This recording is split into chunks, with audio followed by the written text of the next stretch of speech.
दर्शकों, स्वागत है आपका ज्योतिष की सभा में। जानेंगे कि आखिर अगर यदि मान लीजिए सभी ग्रह कुंडली में उच्च के हों तो क्या व्यक्ति को बहुत अच्छा फल होगा, मतलब मैक्सिमम उच्च के हों। ऐसा कुछ नहीं है कि वो अच्छा फल प्रदान करेंगे। क्यों? वो जहाँ के स्वामी हैं, मान लीजिए व्ययेश का स्वामी उच्च का हो गया तो क्या वो अच्छा फल प्रदान करेगा। अब आपके साथ छठे का स्वामी कहीं केंद्र के भाव के साथ उच्च का होकर के बैठ गया तो क्या वह अच्छा फल प्रदान करेगा? नहीं।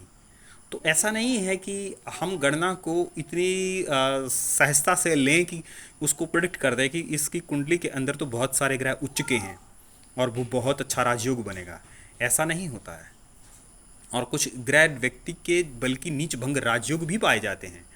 नीच ग्रह भी व्यक्ति को श्रेष्ठ बनाने का फल प्रदान करने की शक्ति रखते हैं। ब्रूसली की कुंडली के अंदर नीच भंग परिवर्तन योग ही है, जो कि छठे भाव और 12वें भाव में है।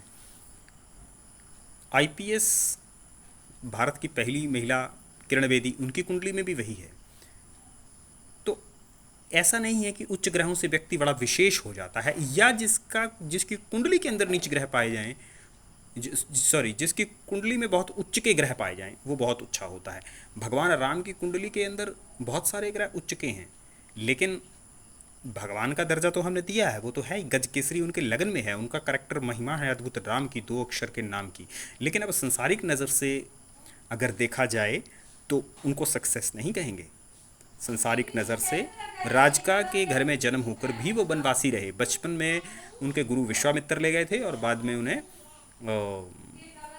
वनवास हो गया था, तो वो राजयोग नहीं था। तो दोस्तों, इस तरह से ज्योतिष में बहुत सारी गहराइयाँ छुपी हुई हैं। क्यों राजयोग नहीं था, अब चाहेंगे तो उसमें भी चर्चा करेंगे। उनके जो भाव होते हैं, भाव हैं भगवान राम की कुंडली के, आप देखें आय का भाव उच्च है, धन और आय के भाव उनके डाउन हैं, और व्यय का भाव उच्च है, जो कि नहीं होना चाहिए। खर्चा अप हो गया, धन और आय डाउन है, तो फिर राजयोग वैभव प्राप्त कहाँ से होगा। और जो शनि का अपना स्थान है, जहाँ शनि सम्राट होते हैं, वहाँ पर नीच हैं केंद्र के स्वामी में, सिंहासन योग कैसे बनेगा। तो ये सब चीज़ें बड़ी गहराई से देखी जाती हैं। श्री कृष्ण गवाले थे लेकिन द्वारिकाधीश बने, जेल में जन्म हुआ। द फर्स्ट फेस उनका डाउन है, छठे भाव में चला गया, लेकिन उनके सेकंड फेस को देखिए कितना प्रबल, कितना शक्तिशाली है।